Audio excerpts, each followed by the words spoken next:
Okay, we're going to talk about a very, very important part of exercise. I want you to pay close attention and I want you to really try to comprehend what I'm going to be discussing today. So, the core. When we talk about the core, what we're talking about is basically the pelvic and hip region and lower back. So, all of this area is basically the focal point of your body. When we have pains in our lower back, we have pains in our hip, we have pains in our knees, we have pains in our shoulders, our neck. These issues, these a lot of times are related to not having the core in balance and not having the core stabilized. So this is what we're going to really work on and try to focus at.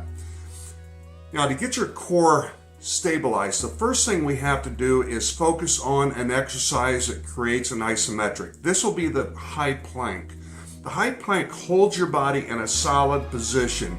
We're not moving. We're doing an isometric contraction. That contraction will strengthen the muscles immensely in that position.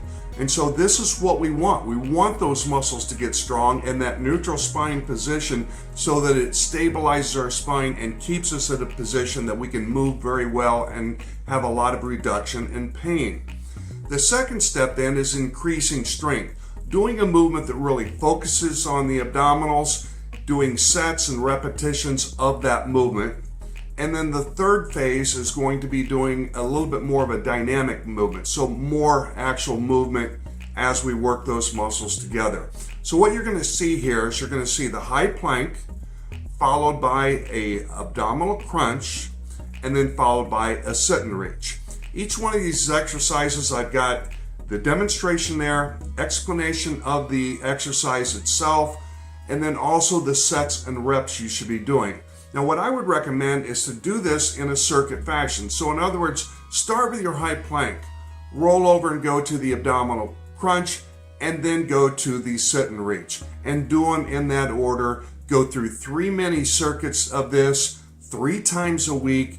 Do that for 1 month. And I'm telling you, you'll see a big difference in the way your core feels and the stability of it as well. Now, adjust things accordingly. So if you're having a hard time getting into high plank, let's look at doing a plank with your hands up on a bench or something like that.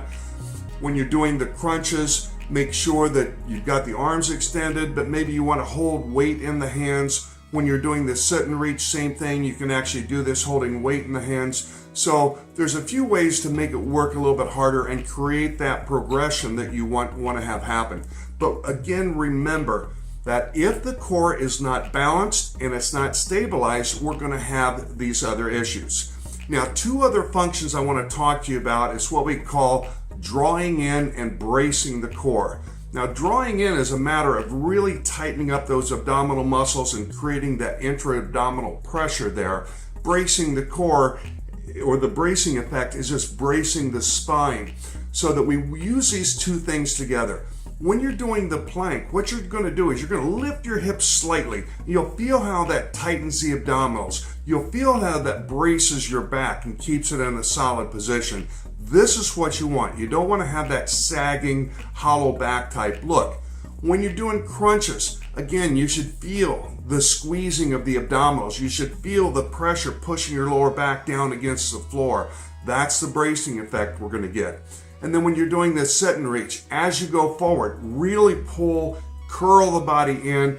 Again, you'll feel that drawing in sensation of the abdominals, and you'll feel that bracing effect that you've already started to create with the back. So keep all of these things in mind. I know that was quite complicated, but we're going to focus on that for this week.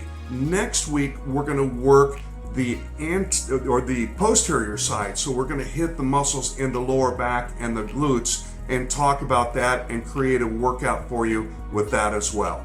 Now, as always, if you have any questions or any specific things that would apply to you, don't hesitate to send me an email. My email will be listed at the end of this video. Now, as you can see, I'm fully extended. This is the position we want to be in and we want to hold. If your shoulders sag, that's going to happen. So push through, keep those shoulders engaged and up high. Don't let the hips sag either. Pressure on the lower back here. Tuck the chin, lift the hips, and now we're engaged in the anterior chain again. You want to hold it again for about 60 seconds. So again, you can see my arms are extended toward the ceiling. I'm going to curl forward and exhale. Nice slow movement. All the way down, all the way back up. Don't worry about how high you come. It's a very, very short, isolated movement for the abdominals. Now you'll notice I'm going to use some momentum in the beginning. As I progress through this demonstration, you'll see how that becomes less and less and more focuses on the abdominals. So start with the arms above the head. We're going to come up, reach forward.